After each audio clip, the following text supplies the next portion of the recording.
Donc ce soir, on va parler de la personne humaine.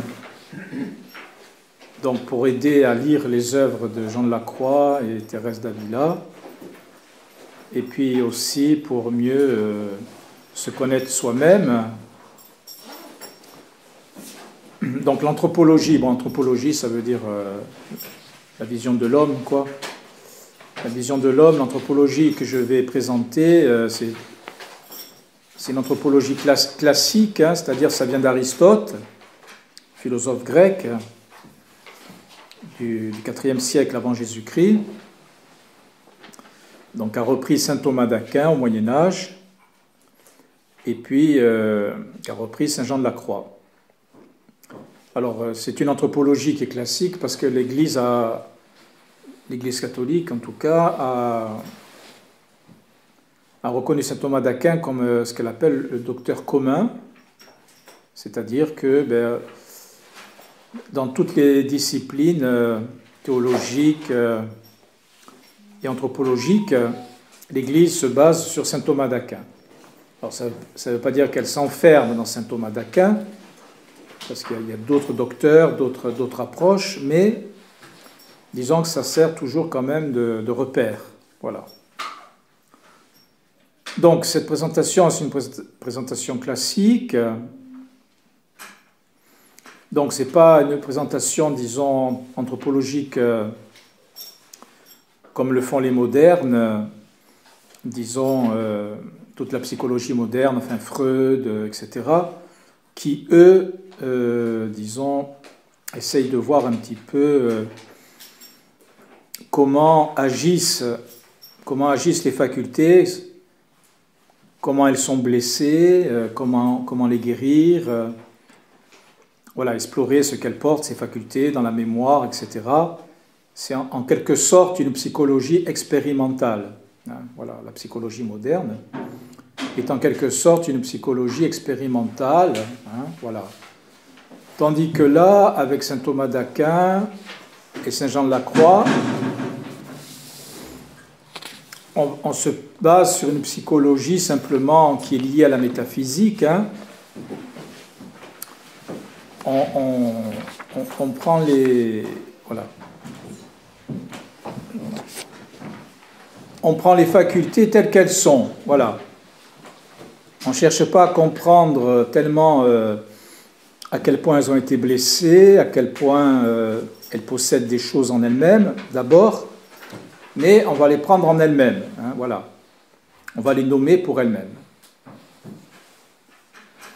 Si vous voulez, on ne cherche pas à savoir comment marche le camion, où est-ce qu'il va, mais on dit ce qu'est un camion. Hein, voilà, c'est bien.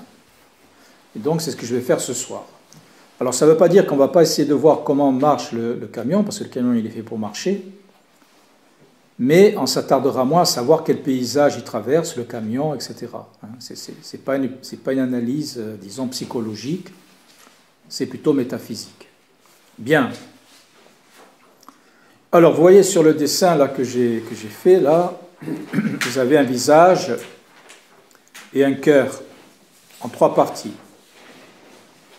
Parce que quand on parle de la personne humaine, justement, on parle de la personne. Alors, j'aurais pu faire le visage d'une dame, hein, enfin, peu importe. Ici, ce qui compte, c'est que c'est une personne humaine. Alors, déjà, le mot personne, vous savez que le mot personne est un mot qui a été créé par le christianisme, hein, qui n'existait pas avant, parce que les premiers pères de l'Église se sont demandé, ont réfléchi sur le mystère de la Trinité, trois relations à un seul Dieu, et puis aussi sur l'individu Jésus, qui est à la fois homme et à la fois Dieu. Et donc ils ont essayé d'analyser ça, et donc ils ont été obligés d'inventer des mots. Et donc ils ont inventé un mot, enfin inventé, non pas à proprement inventé. Ils ont utilisé un mot grec qui existait déjà et qui était employé pour parler du masque des acteurs. Vous savez que les Grecs ont inventé en quelque sorte le théâtre européen, enfin bon. Et donc, ce masque, il servait à la fois à signifier les personnages, mais il servait aussi, ce masque, de caisse de résonance. Caisse de résonance. Donc, quand on a traduit le mot grec en latin, caisse de résonance, si vous voulez, ça a donné personnare, personnare, pour sonner, pour résonner. Voilà. Donc la personne, au départ, c'est le visage en tant que masque,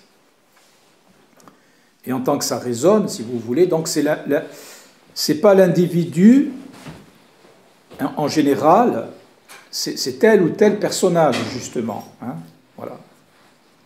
Donc la personne, ce qu'il faut retenir là, c'est que c'est un être de relation. Voilà, la personne, elle est faite pour être en relation. C'est pour ça que les pères, ils ont dit que c'est un seul Dieu en trois personnes, c'est-à-dire en trois relations, et que Dieu, à travers l'humanité de Jésus, eh bien, il rentre en relation avec nous dans la personne du Fils. Hein. Donc ça veut dire que tout ça, c'est pour une relation. C'est ça qu'il faut retenir.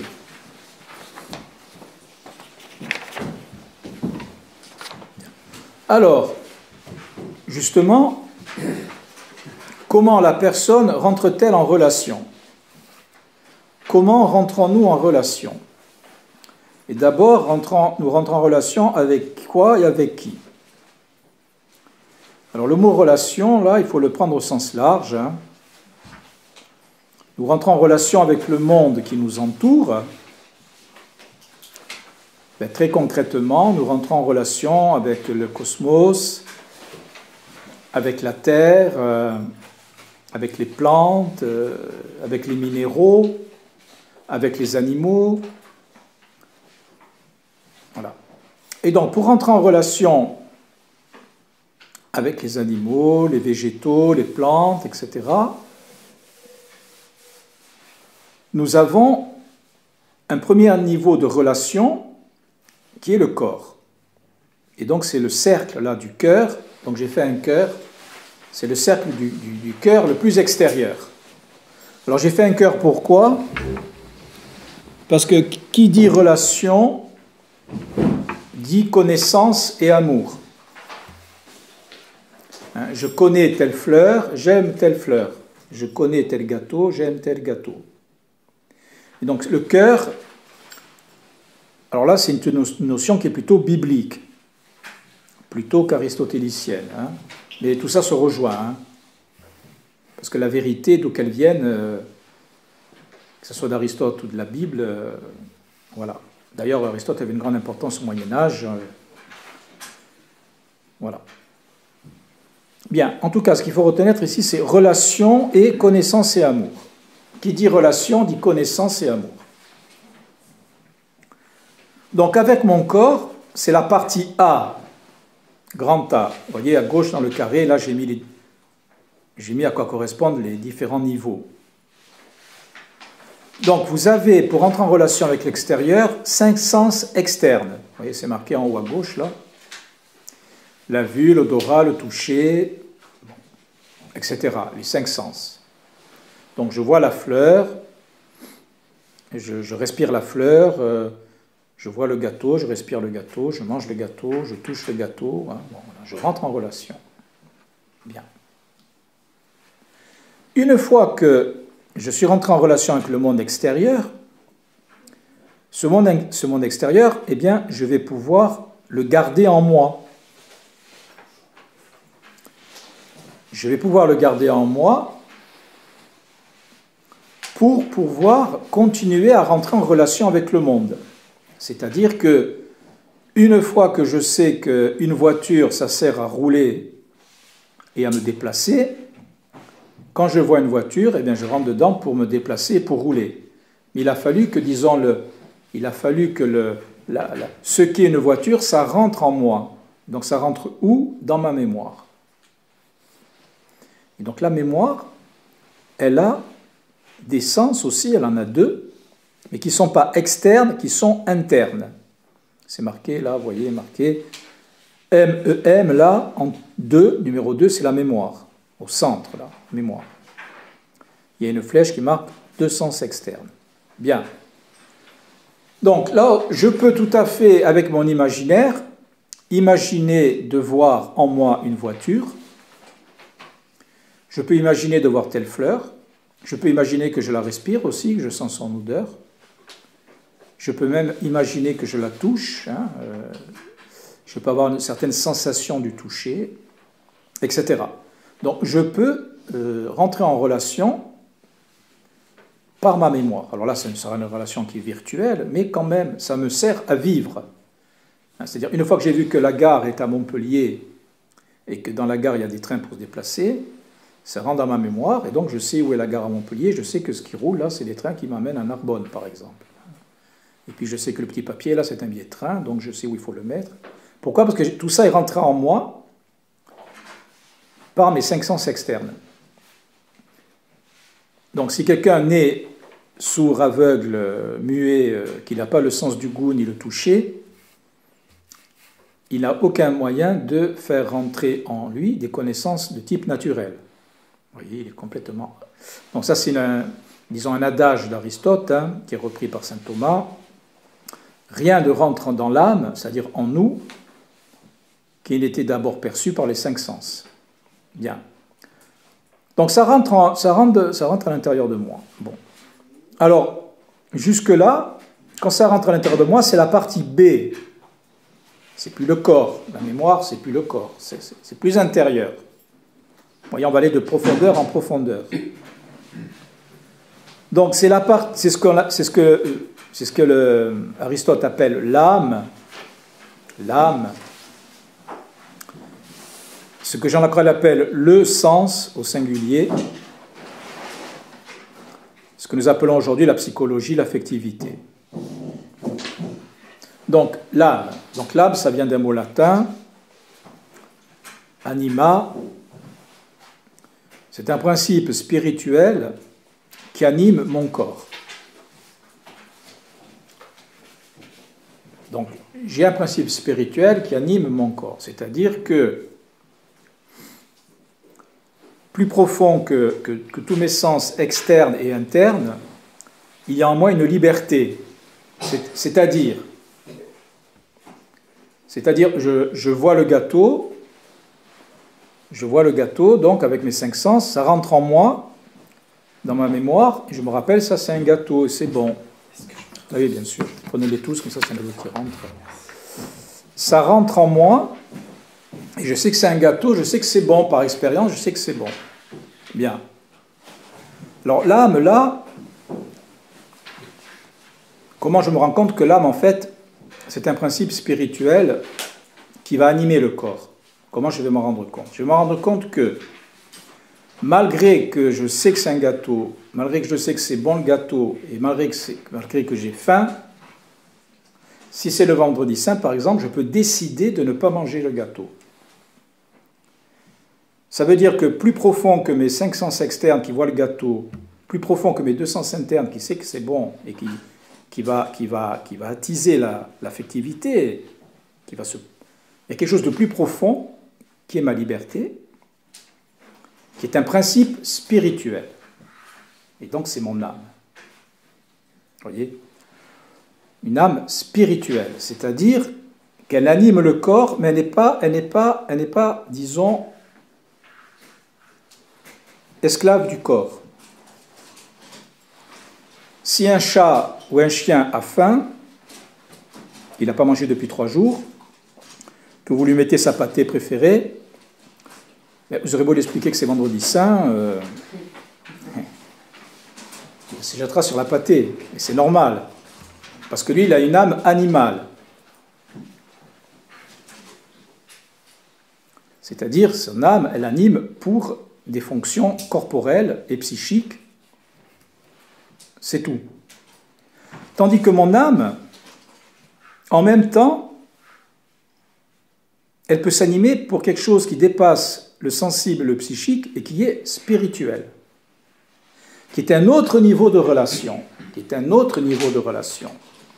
Donc je vois le gâteau, premier degré de relation, partie A, les 5 sens. L'image du gâteau rentre en moi, dans mes sens internes. L'imagination, dira Jean de la Croix, dans la mémoire donc, hein, et la fantaisie. Je l'ai marqué là, à côté de la mémoire. Donc l'imagination, c'est toutes les images que j'ai en moi concernant les gâteaux. Et la fantaisie, c'est qu'à partir de là, je peux faire des constructions. Par exemple, à partir de toutes les images de gâteaux que j'ai en moi, si je suis très gourmand, pendant l'oraison, le samedi, je peux commencer à réfléchir quel gâteau on va manger demain. Imaginer un gâteau avec ma fantaisie. Ça, c'est le deuxième type de relation qui est plus profond.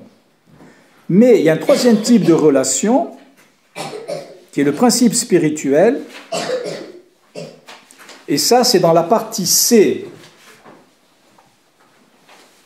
C'est l'esprit. Pas l'Esprit Saint, mon esprit, avec un petit e. C'est que, encore une fois, malgré que le gâteau soit bon, malgré que j'en ai rêvé toute la nuit en imaginant que le gâteau allait arriver dimanche, je peux dire, je ne mange pas le gâteau, parce qu'il y a un pauvre qui a sonné à la porte, je vais lui donner le gâteau. Je prends une décision, vous voyez, qui dépasse ma sensibilité et mon affectivité. Parce que malgré que ma sensibilité et mon affectivité me poussent à me jeter sur le gâteau comme le chat s'est jeté sur la pâtée, moi je vais prendre la décision de ne pas le faire. Parce que je rentre dans un autre type de relation, c'est Vendredi Saint, où je vais le donner à un pauvre. C'est un exemple que je prends. Vous voyez ? Et ça, c'est l'âme, toujours, mais spirituelle. Parce qu'elle n'est pas là en train d'animer le corps, elle est en train de rentrer dans un autre type de relation qui est plus profond.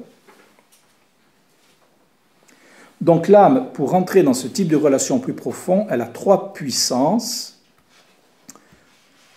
ou trois facultés, on appelle ça des facultés aussi, qui sont trois réalités en nous. Ils sont l'intelligence, le petit 1 là, au centre, entouré de rouge, la mémoire, le petit 2, et puis la volonté, le petit 3.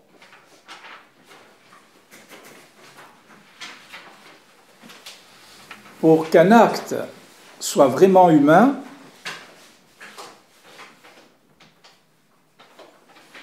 il faut qu'il soit fait avec une conscience humaine, c'est-à-dire l'intelligence qui prend connaissance et la volonté qui va décider.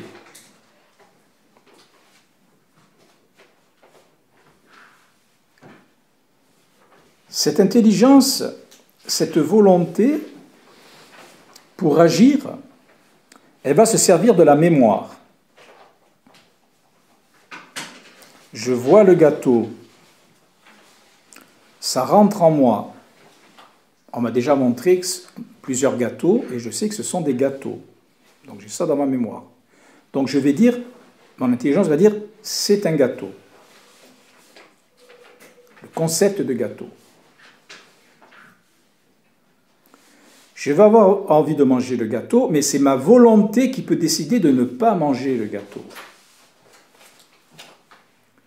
Ou alors, je peux décider de le manger, mais je vais décider de ne pas le manger n'importe comment. Pas à n'importe quelle heure.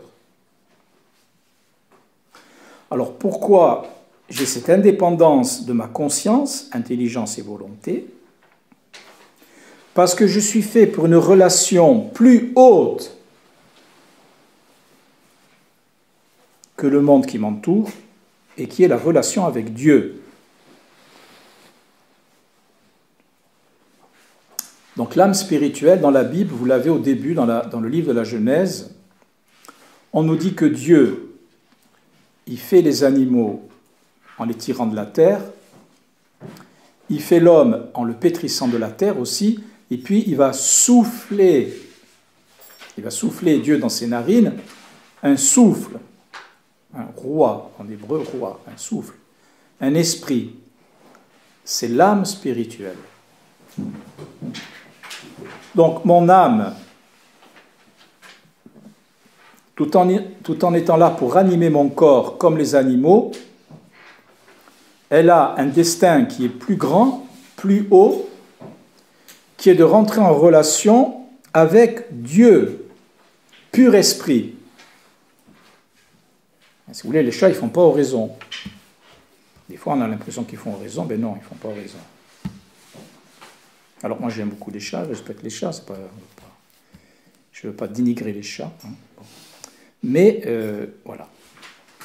Donc, il est fait pour Dieu, pur esprit, cet esprit, pour le rencontrer, Dieu. Et c'est ce qui fait la dignité humaine. C'est ce qui fonde la dignité humaine. Je ne suis pas rivé au monde présent, comme les animaux, comme les végétaux, comme les minéraux, mais je suis créé pour l'éternité, pour Dieu, pour rentrer en relation avec lui, ce qui fait que je suis une personne. Un chien n'est pas une personne, parce qu'il n'est pas fait pour une relation telle qui durera toujours avec Dieu dans l'infini, avec la possibilité de dire oui ou de dire non. Un chat n'a pas la possibilité de dire oui ou de dire non quand il a faim. Il mange. C'est-à-dire que mon intelligence et ma volonté, c'est ma liberté. Ça, c'est très important, c'est ma liberté. Parce que qui dit relation dit liberté. Si je suis obligé de rentrer en relation avec une réalité, je ne suis pas libre. Pour qu'il y ait vraiment relation, il faut qu'il y ait liberté de dire oui ou de dire non. Par-delà la nécessité. Avec le gâteau, je ne suis pas en relation, je suis en nécessité. Avec le fait de dormir, je ne suis pas en relation, je suis en nécessité. Avec le fait de prendre le train, je ne suis pas en relation, je suis en nécessité. Avec Dieu, je ne suis pas en nécessité dans le sens où, même si je ne suis pas en relation avec lui, il me tient dans l'existence. Même si je suis athée, même si je guerroie contre le christianisme, Dieu ne me détruit pas. Donc, il dit relation dit liberté. Et donc, comme je peux rentrer en relation avec Dieu, je peux rentrer en relation avec d'autres esprits qui sont mes semblables, les êtres humains, que je rencontre à travers le corps et la psychologie, l'âme, l'affectivité, mais avec qui je dois entretenir des relations qui s'approfondissent jusqu'au spirituel. Quand on se marie, par exemple, c'est pas comme les animaux. Je veux dire, un animal, il se reproduit et il mange. Si le mari de madame, il se contente de se reproduire et de manger, au bout d'un moment, bon, ça ne va pas aller, quoi. Donc, il y a une relation qui est beaucoup plus profonde. Tout ce qui est du type de relation humain est beaucoup plus profond que la relation animale. La relation animale, c'est la conservation. La relation humaine, c'est une conservation qui a pour but la vie éternelle. Donc, c'est très profond. Donc, mon esprit, il est fait pour entrer en relation donc, avec d'autres esprits incarnés, donc, qui ont un corps, une âme, une psychologie, mais semblables, avec les anges. Alors, les anges sont de purs esprits. Et puis, avec Dieu. Donc, plus ça va profond, plus c'est humain. Vous voyez ?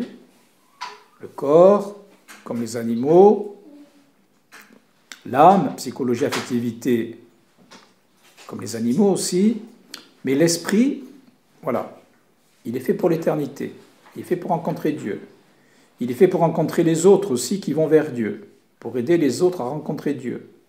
Vous voyez, c'est le domaine spirituel, c'est le royaume de Dieu. Et où est-ce qu'il est, Dieu, là-dedans ? Eh bien, c'est le dernier, là, hein, D, grand D, A, B, C, D, comme dirait l'autre. C'est Dieu il est à la racine de mon être. Parce que c'est lui qui me tient dans l'existence. Alors, il n'est pas là que pour me tenir dans l'existence, sinon je serais encore dans la nécessité, là, parce qu'il tient dans l'existence les chats et les chiens aussi, hein, mais pour rentrer en relation avec lui. Je rentre en relation. Alors, vous voyez, ma volonté, elle a des 4 passions, dit Jean de la Croix, marqué en bas, là, à droite. C'est-à-dire qu'ils sont trois dynamismes en moi avec lesquels je me déploie dans le réel. La joie, l'espoir, la douleur, la peur. Je vois le gâteau qui me plaît, je suis dans la joie. J'ai l'espoir de le manger. Si le chat se jette dessus, le mange à ma place, je suis dans la douleur. Et s'il est à côté, j'ai peur qu'il le mange. Hein. Bon, voilà. J'ai la joie de prendre le train, j'ai l'espoir qu'il ne soit pas en retard. S'il est en retard, je suis dans la douleur. Et puis si d'un coup il s'arrête, j'ai peur qu'il ne reparte pas. J'ai la joie d'étudier, j'ai l'espoir de réussir, j'ai la douleur si je rate mes examens, j'ai peur de les rater. Enfin, tout ce qu'on fait, ça marche avec ça. 4 passions. Alors les animaux, ils ont ça aussi.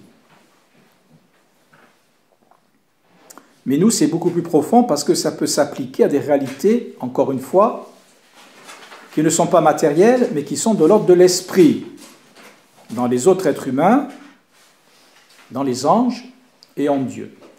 J'ai la joie de rencontrer mes amis, j'ai l'espoir de les rencontrer, la douleur de les perdre, la peur de les perdre. J'ai la joie de rencontrer Dieu, l'espoir de le rencontrer, etc. Et donc ma volonté, en bas, là, au centre, en bas, là, avec la flèche qui descend, elle a des appétits, c'est-à-dire des désirs, désir de manger, désir de dormir, désir de connaître, désir d'aimer, désir de voyager, bon. Des affections, affection pour le gâteau, affection pour ma grand-mère, affection pour l'église, affection pour l'Eucharistie, bon.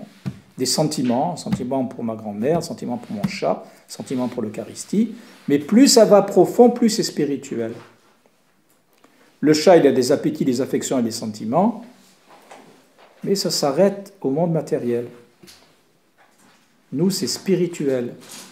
J'ai l'appétit que mes enfants découvrent le Christ, j'ai de l'affection pour le Christ qui est Dieu, j'ai des sentiments spirituels quand je fais oraison. Vous voyez, c'est beaucoup plus profond. Parce que mon âme, elle est spirituelle. Elle anime mon corps, mais elle est spirituelle.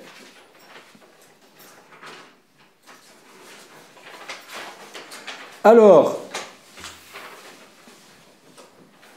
avec ces 3 niveaux de mon être, mon intelligence et ma volonté qui sont ma liberté de me décider et de m'orienter, comment je me fais pour me déployer dans le réel? Je dois me déployer avec ma raison. Vous voyez, il y a marqué raison là au centre. Là. Alors ma raison, ce n'est pas ma rationalité, hein. Ce n'est pas je pense donc je suis, hein. Ça c'est Descartes, c'est la rationalité moderne, là en Occident et ailleurs, mais ce n'est pas ça. La raison, ici, Jean Lacroix il emploie souvent ce terme, hein, saint Thomas aussi, c'est la rectitude de comportement. Rectitude de comportement, si je me comporte afin d'atteindre ce qui va vraiment me rendre heureux. Bon, parce qu'Aristote, le but de la vie, c'est le bonheur. Mais qu'est-ce que c'est le bonheur? Bon. C'est-à-dire m'orienter vers mon vrai bien, vers mon vrai bien. Si pour moi le bien, c'est de faire un casse de banque pour être très riche et me retirer à Las Palmas ou au Qatar, enfin, c'est plutôt le Qatar maintenant. Si pour moi, c'est pas raisonnable, parce que le but de la vie, c'est pas d'être au Qatar. Le but de la vie, c'est de déployer ce qu'il y a de meilleur en moi auprès des autres, auprès des anges, auprès de Dieu. Hein. C'est le royaume de Dieu. Et en faisant un casse et en allant au Qatar, c'est pas directement ça qui va me le donner. Donc c'est déraisonnable, c'est déréglé, dira Jean de la Croix. Bon.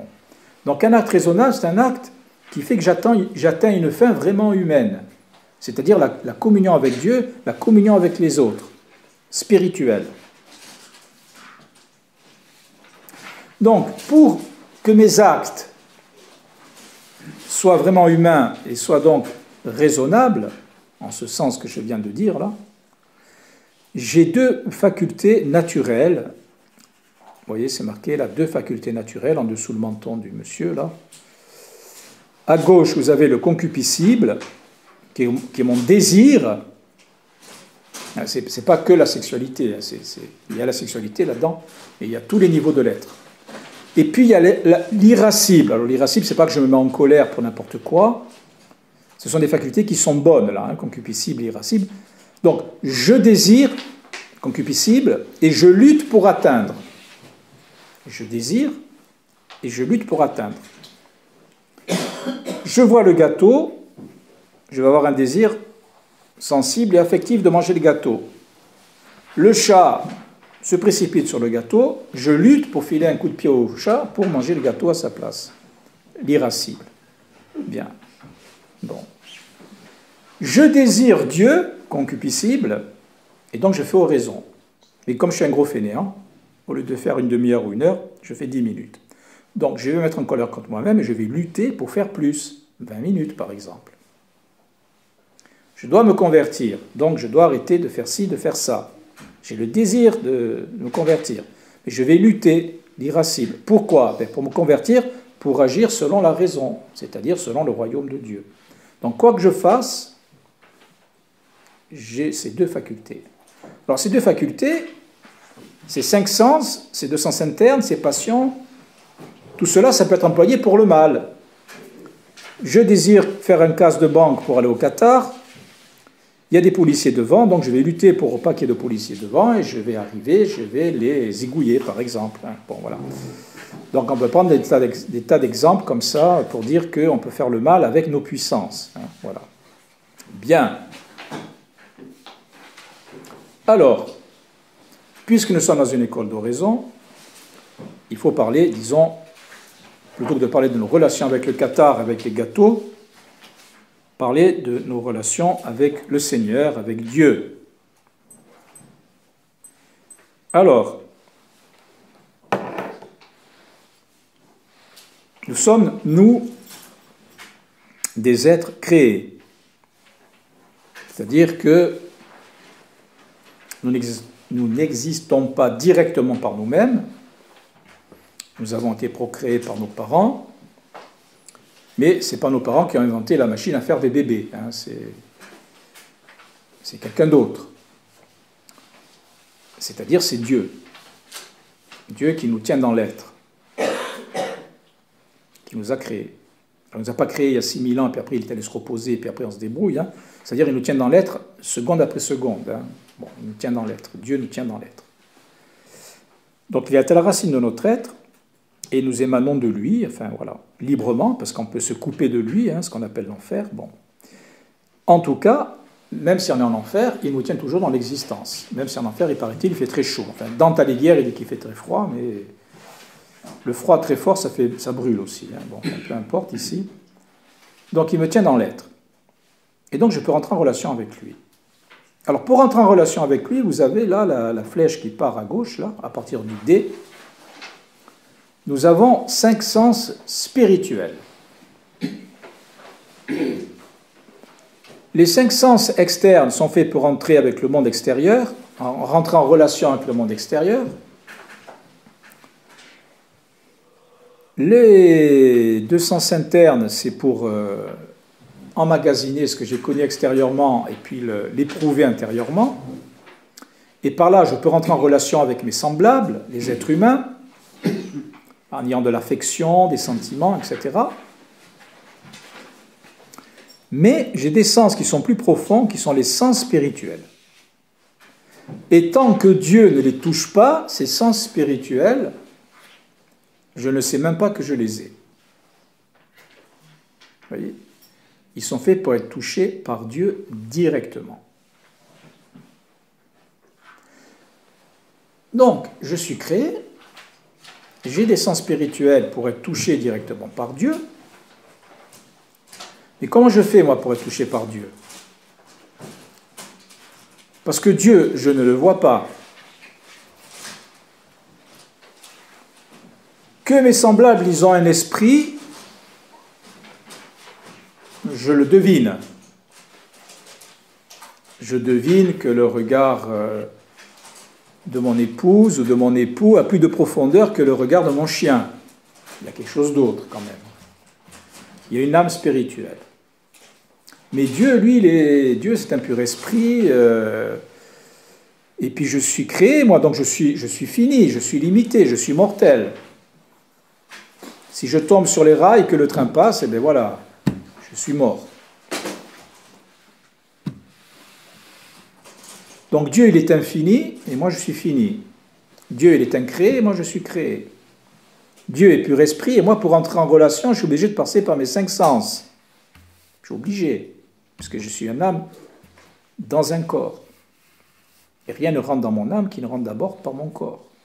Alors comment je fais? Bon, c'est compliqué ça. Alors je vais faire de l'hindouisme, du bouddhisme, c'est casse-pied, hein, parce que faut faire des efforts, quoi. Faire beaucoup d'efforts. Alors Dieu, qui est très gentil, finalement, il s'est dit, comme de toute façon, pour rentrer en relation avec une réalité, ils passent par leur sens, externe, interne, eh bien, je vais créer un monde qui, par sa beauté, par sa bonté, par sa vérité, va leur parler de moi. Voyez ? C'est-à-dire que les attributs créés du monde qui m'entoure, la beauté, la bonté, la vérité du monde, me posent la question du sens et me tournent vers ce que Aristote appelle le principe premier, c'est-à-dire celui qui est à l'origine de tout cela. Vous voyez, quand un singe regarde un coucher de soleil, il ne dit pas c'est beau. Un singe, ou un lion, ou un chat, ou un chien, ou une girafe. Et il ne faut pas leur en vouloir. Eux, ce qu'ils veulent regarder, c'est quelque chose à manger. Pas c'est quelque chose à aimer surnaturellement. Ça, c'est la question du sens. Alors ça, c'est le premier degré qu'a fait Dieu, qui est très gentil avec nous. Mais il ne s'agit pas simplement de dire qu'il y a un principe premier. Il s'agit de rentrer en relation avec lui. Alors les anciens, les Grecs, Aristote, Dieu est ami des hommes. Oui, Dieu est ami des hommes. Il les tient dans l'existence, enfin, il les nourrit. Mais est-ce que l'homme peut être ami de Dieu? Eh bien non. Parce que pour les Grecs, l'inférieur ne peut pas être ami du supérieur. L'esclave ne peut pas être ami du maître. C'est impossible. Alors Dieu, qu'est-ce qu'il fait? Eh bien, il y a le mystère de l'incarnation. Voilà. Le mystère de l'incarnation. C'est-à-dire que Dieu, maintenant, il a une adresse, il a mieux qu'une adresse, il a un visage, Jésus-Christ. Voilà. Pas besoin de faire du bouddhisme, pas besoin de se passer les oreilles derrière la tête en faisant de l'hindouisme. C'est bon. Dieu est descendu, c'est pas la peine d'essayer de monter. Voilà. L'incarnation. Donc ça veut dire que mes sens externes, mes 2 sens internes, en m'approchant de Jésus, en le regardant, c'est-à-dire je regarde une icône, ou alors je lis l'Évangile, avec mes yeux je lis, puis j'imagine la scène, avec les sens internes.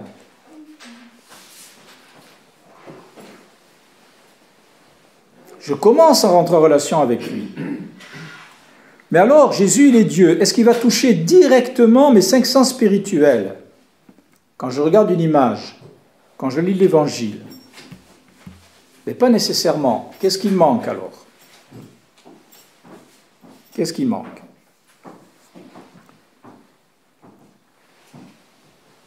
Donc, prenons un exemple. Je lis l'Évangile avec les sens de la vue. Je lis la Passion de Jésus, par exemple, et le grand prêtre qui dit à Jésus, « Es-tu le Fils de Dieu ?» Et Jésus dit, « Oui, c'est toi qui l'as dit. » Enfin, il dit, « C'est toi qui l'as dit », ce qui veut dire « oui » en fait. D'ailleurs, l'autre, il s'énerve, il déchire ses vêtements, vous avez entendu, il a blasphémé, bon, ça veut dire « oui » quoi. Alors moi, je lis ça, bon, et puis j'imagine Jésus devant le grand prêtre. Et quand je vois Jésus, est-ce que je vois Dieu? Ben non, je vois un homme. Je vois un homme qui s'appelle Jésus. Mais Jésus me dit qu'il est Dieu. Le problème, il est là, si je puis dire. Alors là, il y a deux solutions, à peu près, quoi. À peu près deux solutions. Soit je dis non, il n'est pas Dieu, c'est l'Église qui a inventé ça pour se faire du fric, bon. Ou alors je dis oui, il est Dieu. Ah. Ça veut dire que par les 5 sens externes, j'ai lu l'Évangile. Avec ma mémoire, je me suis souvenu ce qu'est Jésus, je me suis souvenu ce que peut être un grand prêtre. J'ai imaginé la scène avec mon imagination et ma fantaisie. Et avec mon des sens interne, je me suis dit, tiens, c'est un homme. Enfin, j'ai vu que c'était un homme avec mes sens internes. Et donc mon intelligence a extrait un concept abstrait, c'est un homme. Vous voyez, l'intelligence, elle fonctionne par abstraction en puisant dans la mémoire. Ma mémoire, elle voit tel gâteau, et l'intelligence, elle a le concept de gâteau en général.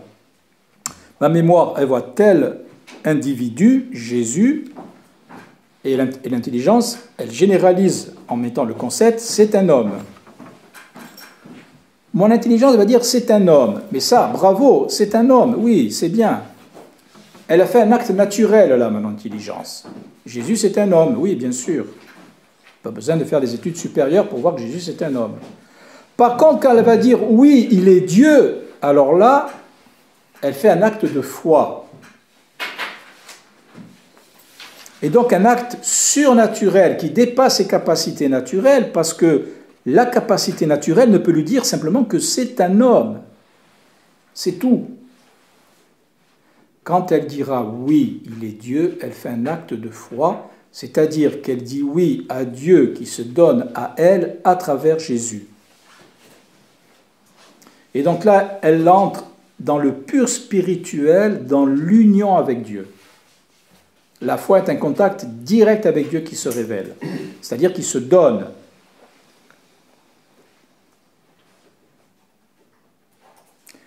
Alors, on pourrait prendre ça pour le mystère de la Trinité, on pourrait prendre ça pour l'Esprit Saint, pour tous les mystères chrétiens.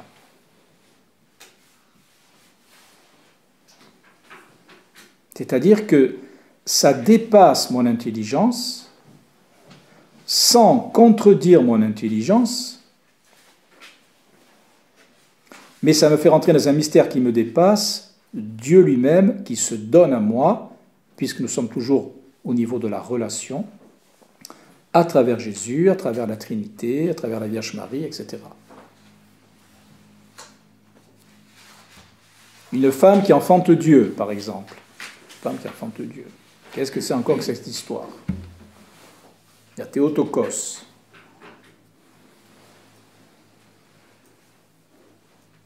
La seconde personne de la Trinité qui s'unit au cœur et au corps de Marie et qui crée une nature humaine, celle de Jésus. Voilà. Ça ne contredit pas mon intelligence, mais ça la dépasse. Et donc là, je suis dans l'acte de foi. C'est un acte de connaissance de mon intelligence, mais qui est soutenu par la présence de Dieu qui se révèle à moi et à qui j'ai dit oui. Se révèle, c'est-à-dire qu'il se donne à moi. Et donc, mon intelligence, naturellement, elle a vu que Jésus était un homme. C'est une connaissance claire. Je sais ce qu'est un homme. Par contre, l'acte de foi, il va être certain, comme le fait que je connais que c'est un homme, c'est certain. C'est pas un chat, c'est un homme, c'est certain. L'acte de foi, il va être certain, il est Dieu. Je vais être certain qu'il est Dieu, mais il va être obscur. Parce que le mystère de Dieu en lui-même, lui, il me dépasse. Il m'éblouit. Et donc l'acte de foi, il est toujours certain. Je suis certain que l'hostie n'est plus du pain, mais que c'est la présence du Christ. Je suis certain. Mais pour moi, c'est obscur, parce que ce que voient mes sens, ce qu'imagine mon imagination, ce dont ma mémoire est habituée en voyant ce rond blanc, c'est que c'est du pain. Et si je fais une analyse microscopique, ça sera du pain. Et Jésus dit, ceci est mon corps. Et donc là, c'est le corps du Christ, mais il y a un changement de substance. Enfin bon, on n'est pas là pour parler de l'Eucharistie en tant que telle. Ce qu'il faut dire, c'est que ça ne contredit pas mon intelligence, mais ça la dépasse. Si Jésus avait dit, ce morceau de pain est mon corps, il y aurait une contradiction. Soit c'est du pain, soit c'est un corps. Il faut savoir, mon général. Donc, ce morceau de pain est mon corps. Bon, c'est un symbole, Jésus, bravo. Non, il ne dit pas ce morceau de pain est mon corps, il dit ceci, cette chose-là, c'est mon corps. Bien, le mystère. Alors, quand je fais l'acte de foi, bien, je dis oui à Dieu qui est descendu en Jésus-Christ, je viens de le dire. Et donc, je vais toucher la divinité du Christ directement, et avec lui, la divinité du Père, la divinité de l'Esprit Saint. Ou plutôt, je vais être touché par eux, parce que c'est eux qui ont fait le voyage. Ce qu'on appelle l'incarnation. Donc, quand vous lisez Jean de la Croix, Thérèse d'Avila, tout ça, qui parlent de leurs grandes expériences, là, ça ne se passe pas dans l'affectivité, la partie B, ça se passe dans la partie C, dans la partie spirituelle. Donc, je vais voir Dieu par la foi, je vais sentir sa présence dans la volonté, je vais être touché par lui dans ma volonté. Les 5 sens externes, eh bien, on retrouve la même chose, mais au point de vue spirituel. Ça, c'est l'expérience mystique. Ma joie va devenir une joie spirituelle. Mes appétits, mes affections, mes sentiments vont devenir des appétits, des affections, des sentiments spirituels, parce qu'ils seront en relation directe avec Dieu. Et à travers Dieu, avec tous les saints, tous les anges, le ciel qui commence ici-bas, c'est ce qu'on appelle donc l'expérience mystique, quoi. Alors mystique, le catéchisme de l'Église catholique nous dit que ça veut dire mystère, et mystère ça veut dire les sacrements. La vie mystique, c'est les sacrements la vie des sacrements qui se déploient en moi. Donc quand je fais un acte de foi, petit 1, intelligence, je vais dire oui, je crois, mais pour entrer en relation, il ne faut pas simplement connaître, il faut aimer. Donc je vais aimer Jésus, me laisser aimer par lui. Ça, c'est un acte de la volonté, petit 3, là. Et la volonté, c'est ma capacité d'aimer. C'est-à-dire de me donner et de recevoir le don des autres et le don de Dieu, donc.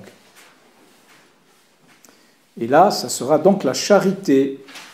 Dans l'intelligence, c'est ma foi, connaissance obscure, volonté, amour d'une réalité que je connais de manière certaine, mais de manière obscure. C'est-à-dire, j'aime Jésus ressuscité, mais je ne l'ai pas devant moi, là.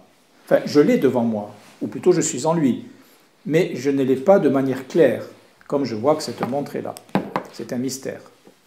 Il est encore plus présent que la montre, d'une certaine manière, hein, parce que la montre ne sera pas là éternellement, mais c'est de manière spirituelle.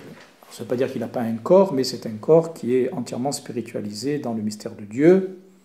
Et donc, tant que je suis ici-bas, je peux rentrer en contact avec lui, ce corps du Christ ressuscité, bien sûr, mais je ne peux pas le voir face à face, hein, sinon je ne peux plus manger ma soupe, parce que quand on est au ciel, on n'a plus besoin de manger la soupe, hein, donc c'est très embêtant.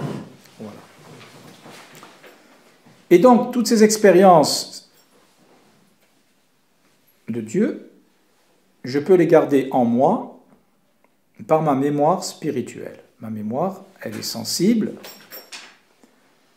elle est affective, mais elle est aussi spirituelle. C'est-à-dire que je peux vivre en permanence dans la présence de Dieu. Vous voyez, les mystiques, certains, ils vivent en permanence, plus ou moins, de la présence de Dieu. C'est ce qu'on appelle la mémoire spirituelle. Alors, la mémoire spirituelle, elle a une troisième, donc intervient une troisième faculté, enfin pas faculté, mais troisième vertu théologale. Théologale, hein, c'est théos, logos, théos, Dieu, logos, la parole.